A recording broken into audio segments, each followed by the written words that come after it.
असलनाज़रीन programme जवाब खपे संगन मैं है इम्तियाज मोहतरम जनाब chairman Pakistan Peoples Party Bilawal Bhutto Zardari साहब ने कहा है कि जो फार्मूला मुझे पेश किया गया था 3 साल और 2 साल का मैं उसको मुस्तरद करता हूं। उन्हें मुस्तरद करे छो एक दफ़ो वरी जमहूरियत लाइ पीपल्स पार्टी ज़रूर ॻाल्हियूं करनि थियूं कोऑर्डिनेशन कमेटी जे अंदरि।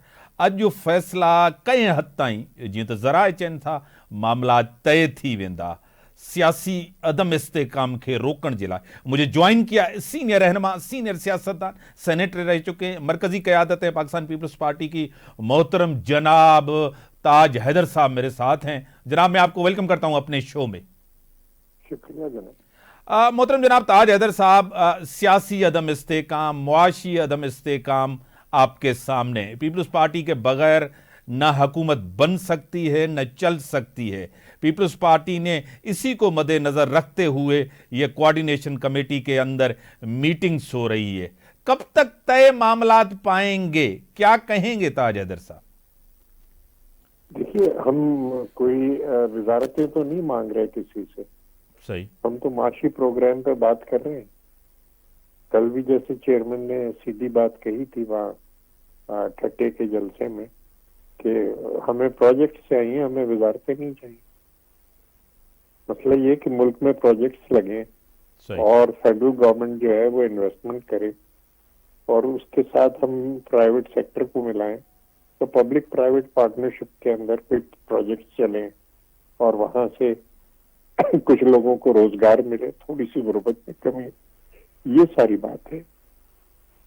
ताज हैदर साहब, आपकी क़यादत कहती आ रही है कि हम वजीर आजम को वोट करेंगे, हुकूमत को सपोर्ट करेंगे, सियासी अदम इस्तेकाम को ख़त्म करने के। नून लीग कह रही है कि पीपल्स पार्टी भी वफाकी हुकूमत का हिस्सा बने। अब ख्वाजा आसिफ ने कहा कि अगर पीपल्स पार्टी हिस्सा नहीं बनती तो यह खतरा रहेगा किसी टाइम भी पीपल्स पार्टी हुकूमत गिरा सकते हैं। नहीं, अगर हुकूमत गिरानी होती तो हम आते क्यों? सही। और हुकूमत गिरा के हमें क्या मिल जाएगा? हमारी हुकूमत तो नहीं बनती। मतलब वो तो एक ऐसी बात कर रहे हैं ना कि जो मतलब भाई हमने तो ऑफर किया ना कि हम आपको सपोर्ट कर रहे हैं और आप बनाएं गवर्नमेंट अपनी। उसके अंदर भी खतरा अगर उन्हें महसूस हो रहा है तो मेरी समझ में नहीं आता, क्योंकि अगर हम ना सपोर्ट करते तो उनकी गवर्नमेंट ना बनती। सही। अब ये कि कल को आप मेरे साथ ये कर दोगे तो ये तो बहुत आगे की बात है। सही। हम अपना जितना भी वोट है और जितनी भी सपोर्ट है उसको जाहिर है हम इस्तेमाल कर रहे हैं, लेकिन इस्तेमाल हम इसलिए कर रहे हैं कि जरा सी गुर्बत कम हो, कुछ रोजगार के खुले दरवाजे, लोग जो है प्रोडक्शन मुल्क की बढ़े। अब इतनी हमने प्रोजेक्ट्स दे रखी हैं, उसमें से कुछ तो करें, आगे तो बढ़े ना। कि ये हम हर डिस्ट्रिक्ट के अंदर सोलर पार्क लगाना चाहते हैं। सही। हम हर इंडस्ट्रियल एरिया के अंदर सोलर पार्क लगाना चाहते हैं, बिजली हम सस्ती करना चाहते हैं। तो टेबल पे चेक तो रखें ना अपना कि साहब ये इतने पैसे हम डाल लें। जैसे ये हमारा थर का प्रोजेक्ट था, सही है। तो ये तो इस वजह से चला ना कि हमने 54% इक्विटी टेबल पर रखी, उसके बाद प्राइवेट सेक्टर को साथ लिया। जिस वक्त के प्रोजेक्ट जो थी उसमें माइनिंग का शुरू किया था हमने कि बाहर का इन्वेस्टमेंट जो था वो आना शुरू हो गया। 3600 मेगावाट इस वक्त हम बिजली वहां से बना रहे हैं। कॉस्ट ऑफ प्रोडक्शन हमारी 3.5 रुपए 1 यूनिट की आ रही है। तो अब कुछ करिए तो सही ना कि भाई हम इधर इन्वेस्टमेंट करेंगे। वो कहते नहीं जी हमें लोन देना है तो हमें ये करना है, तो हमें, हमारे उसमें तो कोई लोन का सिलसिला ही नहीं है। हमने तो बना ली अपनी रेलवे लाइन, हमें बनानी है ताकि मुल्क के बाकी जो बिजली घर हैं उनको भी हम थर का कोयला दे सकें सस्ती कीमत पे। $37 पर टन हमने कोयले की कीमत लगाई है। वो $400 का जो है बिजली घर इंपोर्ट कर रहे हैं फी टन। सही। और सिर्फ एक रेलवे लाइन बनानी है, तो भी कोई बात तो करें, आगे तो चले ना। ताज हैदर साहब, आप हुकूमत तो बना के देंगे, सपोर्ट करेंगे, लेकिन आपके बगैर हुकूमत चल नहीं पाएगी, वो कह रहे हैं। नहीं, क्यों नहीं चल पाएगी? चलाएं आप। हमसे आप सीधी बात करें बिजनेस की सही। कि भाई ये प्रोजेक्ट है। हमने इस वक्त कोई सिंध में 3.25 लाख मकान बन चुके हैं जो सैलाब से तबाह हुए थे। आप कहें जी बलूचिस्तान के 68,000 मकानों के लिए हम पैसे देते हैं। सही। हमें 20 लाख मकान सिंध के अंदर बनाने हैं जो तबाह हो गए। ये सतलज के एरिया के सारे तबाह हो गए। सतलज जब सैलाब आया था, तबाही मच गई। हम कहने साहब हमको ये मकान बनाने, तो उसके लिए चेकबुक तो लेके आए ना कि आप कितने पैसे दे रहे हैं। बनाइए गरीबों के लिए मकान। काम भी सवाब का है, मुल्क की भी तरक्की है इसमें। ताज हैदर साहब, एक तरफ तो आप सपोर्ट कर रहे हैं हुकूमत बनाने के लिए, क्राइसिस खत्म, दूसरी तरफ आप सपोर्ट ले भी रहे हैं सदारत के लिए और सदर बनने जा रहे हैं मोहतरम जनाब आसिफ अली जरदारी साहब। नहीं तो सदर के क्या इख्तियारात होते हैं? कुछ भी नहीं होते। सदर जो इस वक्त है वो तो सिर्फ ये आप लोगों के लड़ाई झगड़ों में बीच बचाव करने के लिए सदर बन रहा है। सही। कि वो जो नफरत है, तकसीम है, कि बात ही नहीं हो रही एक दूसरे से, तो आपस में मिलके बैठ के बात करो और मुफाहमत की बात करो। और वो हम पहले भी कर चुके हैं। सबको एक टेबल पे बिठा के हमने 18वीं तरमीम लाई थे, हमने NFC कराया था, तो सबको एक टेबल पे बिठा के हमने वो स्वात में जो सारे आबादी को स्वात से निकाला, दहशतगर्दी का खात्मा किया, फिर सारी आबादी वापस की 4 महीने के अंदर अंदर। तो भाई सब मिलोगे तब बात होगी। और कौन मिलाएगा? आसिफ अली जरदारी मिलाएगा। बेहतरीन आदमी वो है। उसने तो अपने सारे इख्तियारात, आसिफ अली जरदारी ने सारे इख्तियारात जो ऐवान सदर के थे वो पार्लियामेंट को दे दिए। तो अब क्या इख्तियारात रह गए वहां पे?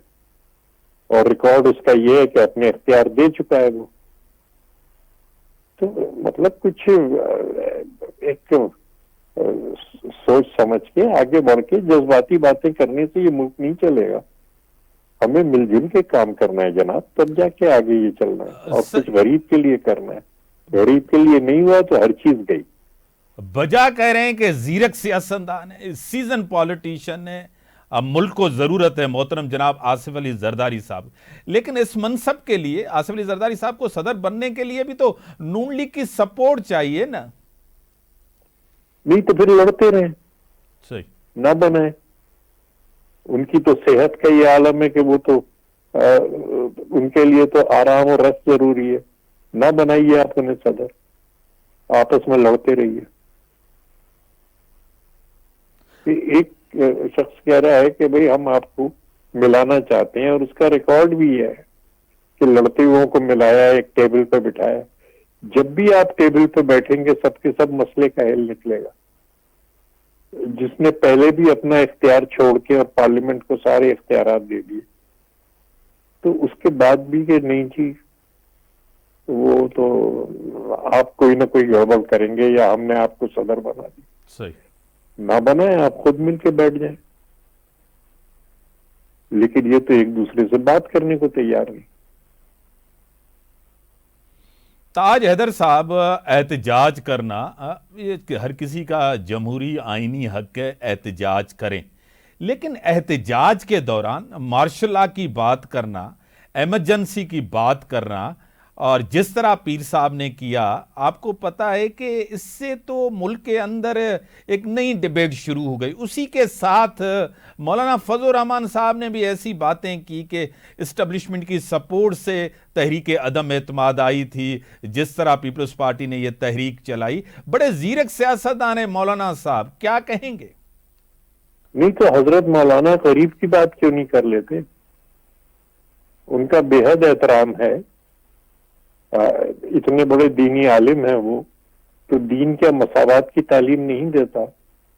दीन क्या ये नहीं कहता कि गरीब के लिए कुछ करो, दीन क्या ये कहता है कि फिसाद फिल अर्ज करें, एक झगड़ा करते रहे, ये करते रहे, एक पूरा एक कि जी मार्शल लॉ और ये वो, कैसे मार्शल लॉ आएगा? ये मार्शल लॉ लाने वाले क्या चलाएंगे इस मुल्क को? नहीं चला सकते। ये सब जिस वक्त मिलेंगे आपस में, सर जोड़ के बैठेंगे, तब ये मुल्क चलेगा। या तो लड़ने में अपनी सारी वक्त और एनर्जी जाए कीजिए, या ये कि काम करने में कीजिए। मुझे टेलीलाइन पे ज्वाइन किया है दूसरी तरफ सीनियर रहनुमा, सीनियर सियासतदान, एमएनए रह चुकी हैं, प्रेसिडेंट वुमेन विंग सिंध रह चुकी हैं, पीटीआई से उनका ताल्लुक है। दूसरी तरफ मोहतरम जनाब ताज हैदर साहब मेरे साथ हैं, नुसरत वाहिद साहबा मेरे साथ हैं। मैं आपको वेलकम करता हूं अपने शो में।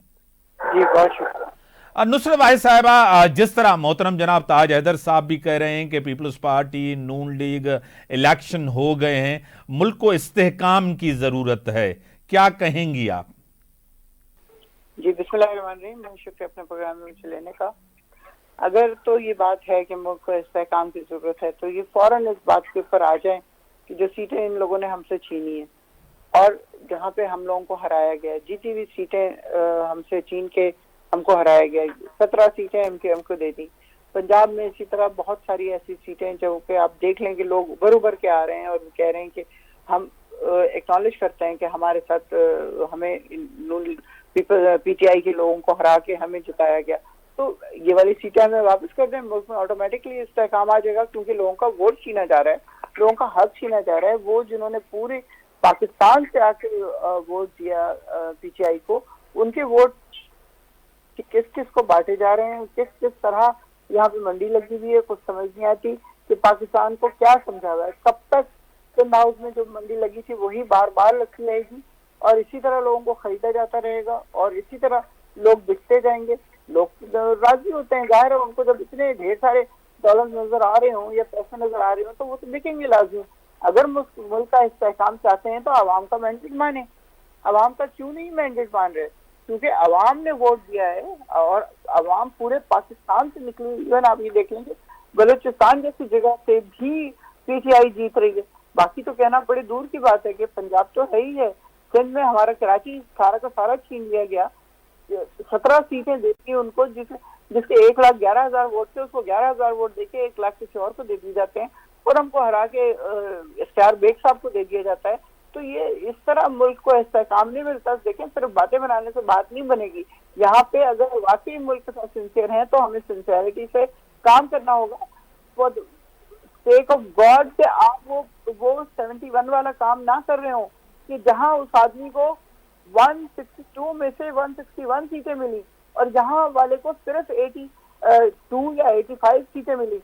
लेकिन क्योंकि हमारे अंदर वो समय ही नहीं है, हमारे अंदर वो सब्र ही नहीं है कि हम दे देते भाई 5 साल आप हुकूमत कर लें, उसके बाद से हमारी बारी आ ही जाएगी। लेकिन नहीं, हमें तो फौरन अभी अभी चाहिए, सब कुछ जो भी चाहिए। क्या नतीजा हुआ?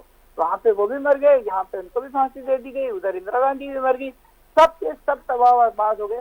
लेकिन हम अपनी अना से पीछे नहीं हटते, अभी भी वही काम हो रहा है। पूरी आवाम मिलकर 100% वोट दे रही है खान साहब को। किस तरह लोग निकल के आए हैं, हमने तो कोई गाड़ियां प्रोवाइड नहीं की, हमने तो कोई बिरयानी नहीं खिलाई, हमने तो कोई 5,000 का नोट नीचे वादा नहीं किया। लेकिन उसके बावजूद हर बंदा, चाहे वो हेल्दी है, चाहे वो बीमार है, चाहे वो अपाहज है, चाहे वो व्हील चेयर पे है, बूढ़ा है, जवान है, बच्चे ऑलमोस्ट 18 साल के, ऐसे बच्चे जिनको देख के हैरत होती थी कि आप 18 साल के हो गए।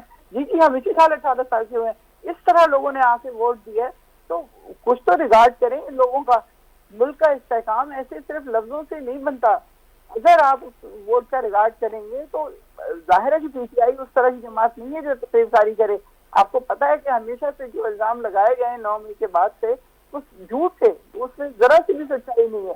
हम लोगों ने लाखों के जलसे और जुलूस किए हैं और बिल्कुल पीसफुली आते थे और पीसफुली जाते थे। ये तो हमें नीचे गिराने के लिए सब कुछ हुआ है। ये 911 खेला गया था हमारे साथ और उसका नतीजा भी देख लिया कि लोगों ने जुल्म सहा। अभी तक हमारी औरतें जेलों के अंदर हैं, उनको किस तरह सड़कों पर घसीटा गया, किस तरह उनके गिरेबान फाड़े गए, किस किस तरह क्या जुल्म नहीं हुआ। अभी तक उस एमएनए हमारे साथ थी, वो अभी तक उसके अंदर है, उसकी बच्चियां छोटी छोटी घरों में हरासा होकर फिरती हैं। ताज ताज हैदर साहब, मोहतरम जनाब ताज हैदर साहब, आपको पता है हकाइक पे बात की जाए, पहले एमक्यूएम कहती थी कि हमारे वोट को चोरी किया है पीटीआई ने, अब पीटीआई। आपको पता है कि आज़ाद जो लड़े हैं वो किसी सियासी जमात के नहीं हैं, चाहे पीटीआई उनको सपोर्ट कर रही है, पीटीआई को आईनी और कानूनी तौर उसकी कोई हैसियत पीटीआई की नहीं है एज अ सियासी जमात। ये दोनों इक़्तिदार में भी एक साथ बैठी थी, एमक्यूएम और पीटीआई। आज एक दूसरे के ऊपर इल्ज़ामात भी, ताज हैदर साहब, पीपल्स पार्टी को भी बड़े एतराज़ात हैं पंजाब के रिजल्ट के ऊपर, लेकिन जमहूरियत के लिए, सिस्टम के लिए, पार्लियामेंट के लिए सिस्टम चले, पीपल्स पार्टी ने इस रिजल्ट को माना है। क्या कहेंगे ताज हैदर साहब? देखिए, मैं अपनी छोटी बहन से यही कह रहा हूँ कि 2018 नहीं है, ये 2024 है। फॉर्म 45 लोगों के पास मौजूद है। हमने भी, जो हमारा सेंट्रल इलेक्शन सेल था जिसकी सरबराही में कह रहा था, हमने कोई 65 या 70 शिकायतें पोलिंग के दिन भेजी हैं, और उसके बाद भी हमारी ये चल रहा है सिलसिला कि, लेकिन हम पूरे सबूत के साथ उनको भेजते हैं कि जनाब ये हमारे सबूत हैं। जो हमारे उम्मीदवार हैं उनको हम कहते हैं कि जाओ भी वहां पे पिटीशन दाखिल करो, और उसके बाद ट्राइब्यूनल है, हाई कोर्ट है, सब है।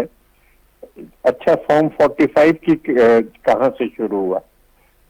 पहले जो था वो रिजल्ट पोलिंग स्टेशन पे नहीं बनता था। सही। बीबी साहिबा शहीद ने ये मुतालबा किया कि नहीं, हर पोलिंग स्टेशन की गिनती वहीं पोलिंग स्टेशन पे होगी, पोलिंग एजेंट्स के सामने, और वो जो रिजल्ट है वो पोलिंग स्टेशन के दरवाजे पर लगाया जाएगा ताकि सब देख सकें।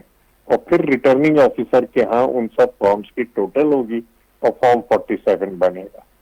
ये हमारी की हुई बात है, नहीं तो पहले पोलिंग स्टेशन से डिब्बे बंद के बंद चले जाते थे और रास्ते में बदले जाते थे या उसमें वोट ठूसे जाते थे, उस पर किसी का कंट्रोल नहीं था।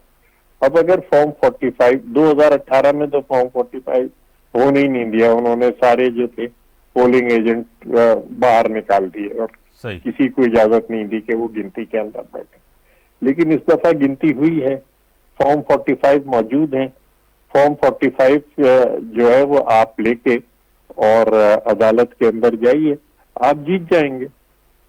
लेकिन उसके बगैर अगर हम ये कहते रहे कि साहब ये हो गया, ये हो गया, ये हो गया, तो फिर तो नहीं चलेगा। कल बिलावल साहब ने कहा कि छोड़िए इलेक्शन कमीशन को, आप हमारे पास ले आए कोई अगर ऐसी सीट जिस पे आपको एतराज है, तो हम उस सीट को छोड़ देंगे और हम कहेंगे भाई यहाँ बाई इलेक्शन करा लो। तो ये जो तमाम चीज है, ये असल में इलेक्शन की जो बुनियाद है, वो जो पोलिंग स्टेशन पे रिजल्ट ऑफ काउंट है, फॉर्म 45 वो है। और अगर आपके पास वो है और आपके एजेंट अगर लेके आए हैं, तो फिर परेशानी की क्या बात है? आप बड़ी मेहरबानी सर, बड़ी मेहरबानी। ताज हैदर साहब, सीनियर रहनुमा, सीनियर सियासतदान। नुसरत भाई साहब, आप टेलीफोन लाइन पे रहें, ब्रेक का टाइम का, ब्रेक के बाद आते हैं।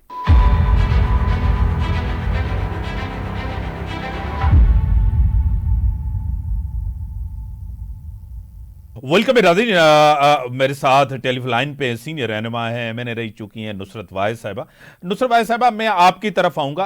ताज हैदर साहब की बात आपने सुनी, अगर एतराज़ात हैं तो ट्रिब्यूनल है, आप लेके जाएं, फॉर्म 45 होता है, आप चैलेंज करें उसको, क्या कहेंगे इसके ऊपर? देखिए, फॉर्म 45 लेके जा रहे हैं, लोगों के पास फॉर्म 45 हैं और वो सब जा रहे हैं। ऐसा नहीं है कि वो नहीं जा रहे अदालतों में, लेकिन यही अदालत है जो आपको पता है कि 140 नंबर पे है।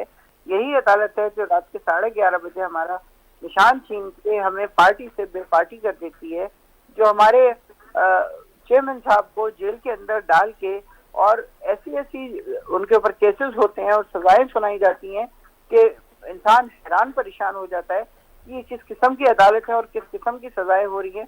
1400 साल की हिस्ट्री में आज तक ऐसा नहीं हुआ किसी को निकाह करने पे पनिशमेंट दी जाए। यहाँ पे पाकिस्तान में पहली दफा, जो कि इस्लामी जमहूरिया पाकिस्तान है, तो पहली दफा आपको पनिशमेंट दी जा रही है कि जी आपने निकाह क्यों किया गलत। निकाह अगर इस्लाम में ये है कि अगर वो गलत हो भी जाता है तो उसको दोबारा कर लिया जाता है। और ये काम किया है खान साहब ने और बुशा बीबी ने, उनका निकाह दोबारा भी हुआ है। अगर कोई इस तरह मतलब आप कह रही हैं कि इद्दत में भी निकाह हुआ है, उसके बाद उन्होंने किया है? इद्दत में अगर वो समझ रहे थे, अगर वो समझ रहे थे कि गलत हुआ है, हालांकि जिस उम्र में वो है उसमें इद्दत की जरूरत ही नहीं है, क्योंकि ये सिर्फ इसलिए होता है कि आपकी प्रेगनेंसी का पता चल सके। अब उन्होंने बच्चे तो पैदा नहीं करने थे और इस उम्र में वो है भी नहीं, तो वो उनकी इद्दत है ही नहीं, वो तलाक के फौरन बाद निकाह कर सकती थी। लेकिन फिर भी उन्होंने अपने घर में गुजारा हुआ और उसके बाद उन्होंने निकाह किया। वो अपनी माँ के घर चली गई और वहां पे उन्होंने जाके निकाह किया, और मतलब वटेवर जो इतना मतलब बेकार का ये केस है, लेकिन सजा मिल गई है। वो उस बेचारी को वहां पे बनी गाला में तन्हाई में रखा हुआ है और उसके हर तरफ जो है वो पुलिस वाले इवन खिड़की के बाहर भी खड़े हैं, वो खिड़की तक नहीं खोल सकती। एक बूढ़ा खनसामा घर में है, उसके अलावा बाकी सारे नौकरों को निकाल दिया है। तो ये जो जुल्म है ना, वो बहुत देर तक नहीं चल सकता। एक बेगुनाह लोगों के साथ आप इस तरह की हरकतें कर रहे हो। खान साहब जिसके ऊपर जिंदगी में कभी कोई मुकदमा नहीं हुआ, वो 202 मुकदमे भुगत रहे हैं और जेल में बैठे हैं वो, लेकिन वो इन लोगों की तरह की नहीं है। उस आदमी का ईमान इतना मजबूत है कि आज भी उसको देखो तो हैरत होती है कि जेल में इतने 100 दिन से ज्यादा गुजार लिए हैं इन्होंने और इनको कोई फर्क ही नहीं पड़ा। कि कहाँ ये नवाज शरीफ साहब थे कि दिन में 3 दफा घर पे खाना आता था, 20-20 मुलाकातें होती थी, बेटी जिस वक्त मर्जी उनके पास आके बैठ जाती थी, गप्पे मारते थे। उसके बावजूद उनकी शक्ल देखें किस तरह की हो गई थी कि पता नहीं कौन सी बड़ी कयामत गुजर गई थी उनके ऊपर। यहाँ तो उनको शुरू के 3 दिनों में आपको पता है जेल में किस तरह रखा गया कि कीड़े मकोड़े और मच्छर, और बारिश हुई तो फर्श नंगे में सो रहे थे, वो गीले फर्श में वो सोए हैं। लेकिन उस आदमी के मुंह पर कभी किसी ने कंप्लेन नहीं सुनी। जब उन्होंने कहा कि मैं यहाँ पे एडजस्ट हो गया हूँ, मैं खुश हूँ, तो उठा के उनको अडयाला भेज दिया, चलो जी। मुझे टेलीलाइन पे ज्वाइन किया है जीडीए जो सीनियर रहनुमा एमपीए रही चुका मोहतरम जनाब अब्दुल रज़ाक राहिमू साहब जीडीए रहनुमा मूंसां गॾु। तव्हांखे वेलकम चवंदासीं पंहिंजे प्रोग्राम में। महिरबानी मूंसां गॾु सीनियर रहनुमा नुसरत वाहिद साहिबा पीटीआई जा, उहा बि तव्हांखे सलाम करे थी। जी अस्सलाम वालेकुम। रज़ाक राहिमू साहब, एहतजाज करण तव्हांजो हक़ आहे, रोड बंदि करण, रस्ता बंदि करण, मार्शला जी ॻाल्हि करण, इहा त आईनी नाहे, इहा त कानून जी ख़िलाफ़ वर्ज़ी आहे। रोड बंदि करण, एहतजाज तव्हां भली कयो प्रेस क्लब जे साम्हूं, छा चवंदो? जी तव्हां ॾिसो आईन ऐं कानून जी तव्हां ॻाल्हि करियो था, उहो आईन ऐं कानून बचियो आहे हिन इलेक्शन खां पोइ। तव्हां पाण जेको ॾिसो, तव्हां मीडिया गवाह आहियो, तव्हां दोस्त गवाह आहियो। वाहिद असांजो प्रोटेस्ट हुयो जंहिंमें हर एम्बुलेंस खे, हर फैमिली वारे खे रस्तो ॾिनो वियो खे, ऐं जेको उहो सुकून सां वियो। असां एहतियात जी धरणे में हुआसीं हैदराबाद में, तक़रीबन 20 खां मथे एम्बुलेंसिस आहियो ऐं वियो पे किराए ते वियो, हुनजे बाक़ाइदा जेको सुकून सां रस्तो ॾिनो वियो। फैमिलीज़ जिन गाॾियुनि में हुयूं उन्हनि खे रस्तो ॾिनो वियो। तव्हां सम्झो प्रोटेस्ट को माण्हू ख़ुशी सां न कंदो आहे, जंहिंजो हक़ गज़ब थी वेंदो आहे, जंहिंजो हक़ मारियो वेंदो आहे, उहो ई माण्हू एहतियात कंदो आहे, उहो ई माण्हू रड़ कंदो आहे। त हिते त माण्हुनि जे हक़नि ते धाड़ो लॻो आहे, 20 करोड़ आवाम जे हुकूक ते धाड़ो लॻो आहे, त छा माण्हू प्रोटेस्ट बि न करे?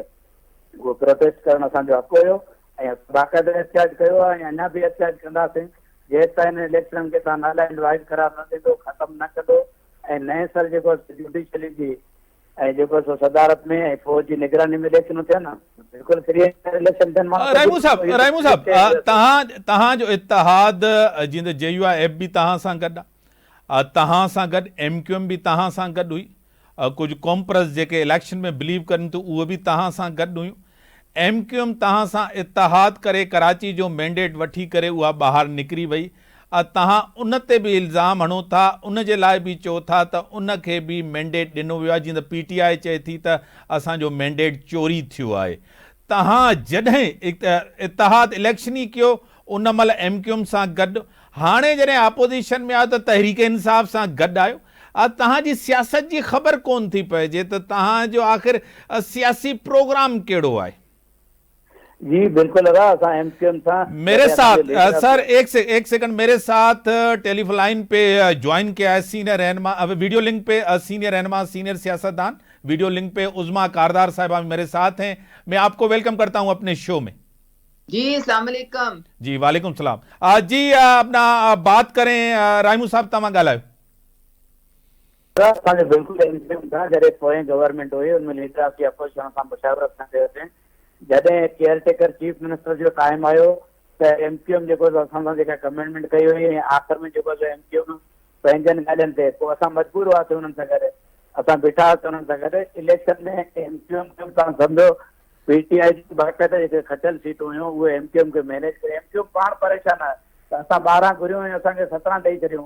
अहिड़ा जेको हू फरमान बरदार पुट थी विया एमक्यूएम वारा बि, जिन जी डिमांड खां मथे हुननि खे 3-4 सीटूं ॾिनियूं वियूं, उन्हनि को खटियूं थोरी आहिनि, उन्हनि खे प्लेट में विझी ॾिनियूं आहिनि। त हाणे लाज़मी न आहे त एमक्यूएम जो पंहिंजो ठीक है साईं, तव्हां टेलीफोन लाइन ते रहो, टेलीफोन लाइन ते रहो। उज़मा साहिबा, मैं आपकी तरफ आऊंगा। आखिरी मराहल में यानी कि एक दफा फिर बैठक हुई है और आखिरी मुशावरत अपने मंतकी अंजाम तक जा रही, क्या आपके जराए, क्योंकि आपकी हुकूमत बनेगी और पीपल्स पार्टी कोशिश की जा रही है कि पीपल्स पार्टी वफाकी हुकूमत का हिस्सा बने, क्या चीजें काफी हद तक तय हो गई हैं, मुशावरत मुकम्मल होने वाली है, पीपल्स पार्टी वफाकी हुकूमत का हिस्सा बनने जा रही है? उज़मा कारदार साहिबा जी, आप सही कह रहे हैं। 5वां राउंड अभी खत्म हुआ है मुज़ाकरात का, और ये पाकिस्तान मुस्लिम लीग नून के लिए एक बहुत इम्तिहान का लम्हा है। पहले भी हम लोगों ने जो पीडीएम की 16 महीने की जो हुकूमत थी वो बड़ी बादल नाख्वास्ता हमें लेनी पड़ी। बिल्कुल मियां मोहम्मद नवाज शरीफ इस हक में नहीं थे कि हम वो हुकूमत लें। उन्होंने तो बल्कि कहा था अलविदाई तकरीर लिखें और आप असेंबलियों को डिसॉल्व कर दें और फिर हम इलेक्शन में जाएंगे।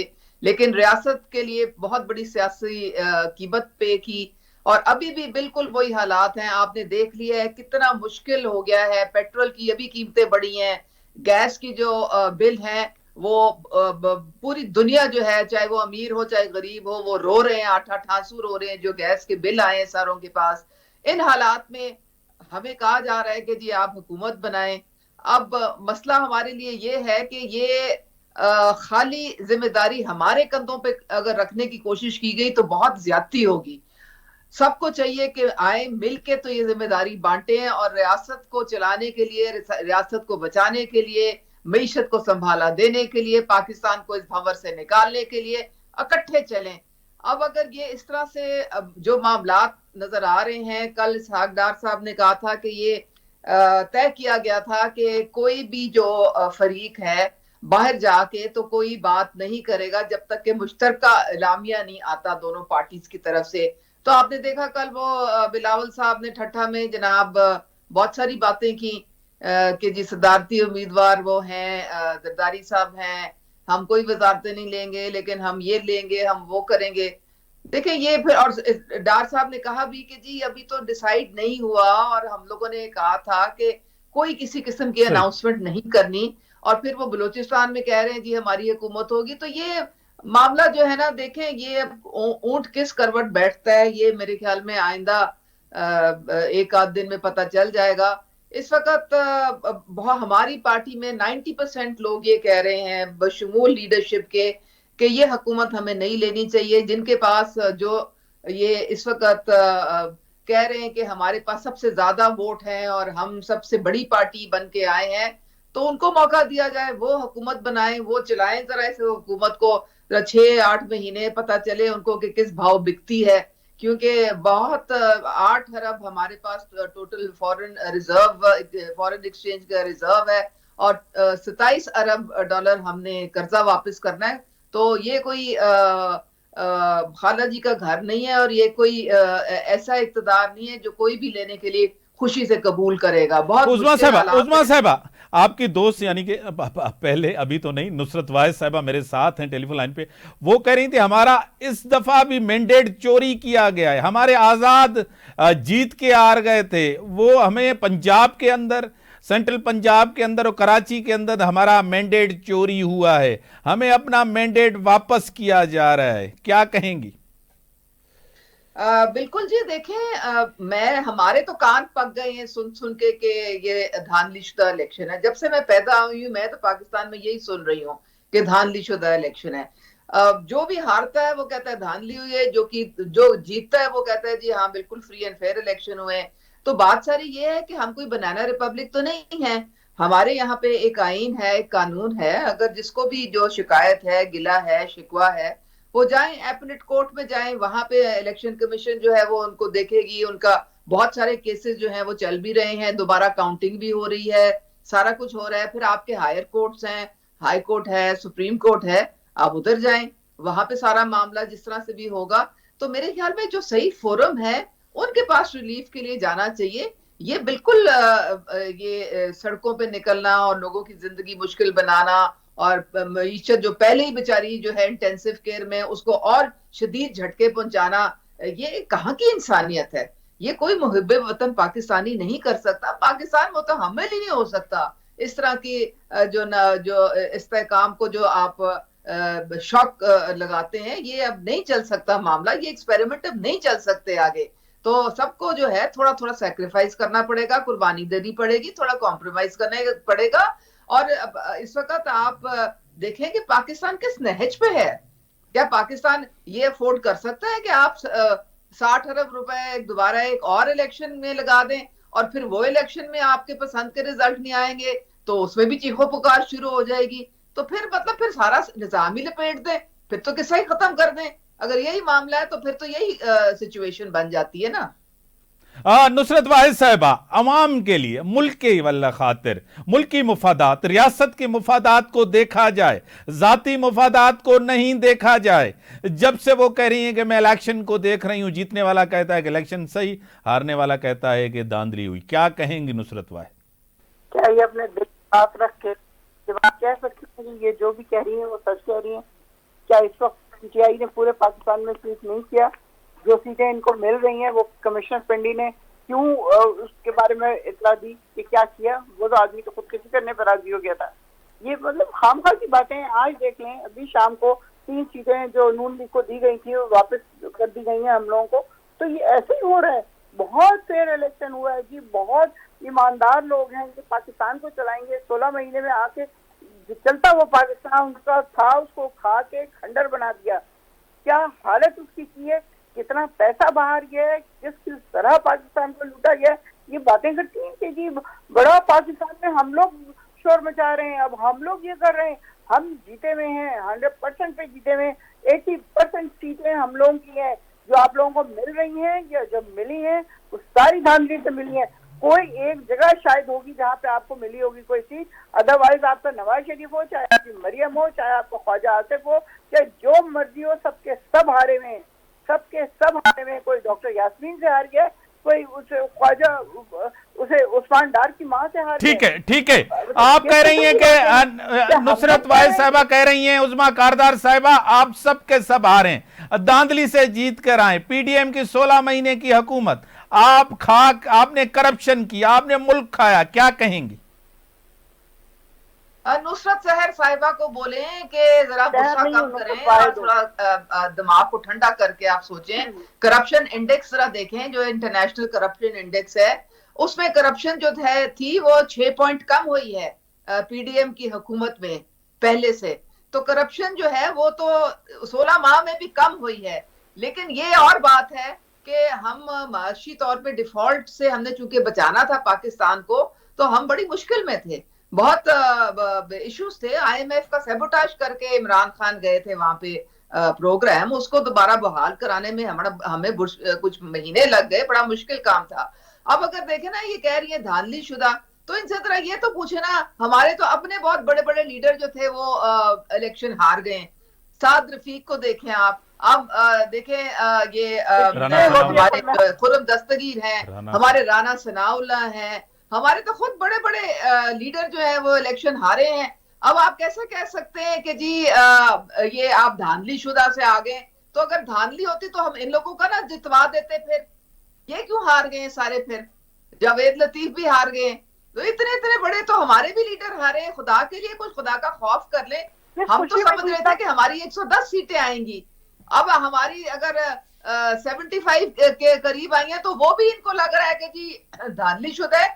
तो फिर तो अल्लाह ही हाफिज है, फिर तो पता नहीं ये क्या समझते हैं, फिर तो पता नहीं वो जो केपी में जो 80% पीटीआई किया है वो पता नहीं किस तरीके से आ गई है। तो ये मुझे नहीं समझ आती कि ये क्या। ठीक है, आपको अगर प्रॉब्लम है तो आप जाएं और फिर आप कोई एविडेंस लेके जाएं ना, आप एविडेंस लेके जाएं। जो आप फॉर्म 45 का रौला डाला हुआ सारों ने, वो लेके जाएं एपीलेट कोर्ट्स में, उनको दिखाएं ये जब कोई एविडेंस मांगे तो ये स्क्रीनशॉट्स दिखा देते हैं, कभी किसी टीवी की, कभी किसी टीवी की। अपने पास इनके पास कोई फॉर्म ही नहीं होता, अपने पास ये बगैर दस्तखत किए हुए फॉर्म्स लेके फिर रहे होते हैं हाथ से भरे हुए।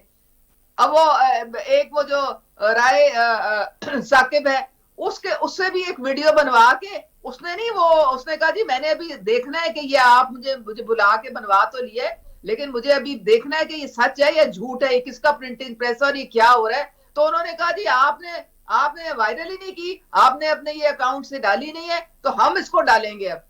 तो ये तमाशा मेरे साथ भी यही हुआ था। मंसूर अली खान का भी व्लॉग जरा सुने, वो कह रहे थे कि मुझे भी इसी तरह भेजा गया था उज़मा कारदर के खिलाफ ऑडियो, और फिर मुझसे कहा था जी आप इसको वायरल क्यों नहीं कर रहे, आप अपने अकाउंट से इसको क्यों नहीं रिलीज कर रहे।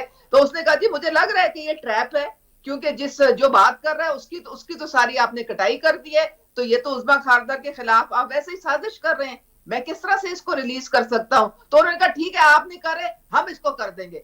और लो जी वो 5 मिनट के अंदर अंदर पूरा सोशल मीडिया के कोई 50 झूठे सच्चे अकाउंट से वो सारा रिलीज कर दिया गया। तो ये तो हाल है, ये तो तमाशा हो रहा है आजकल।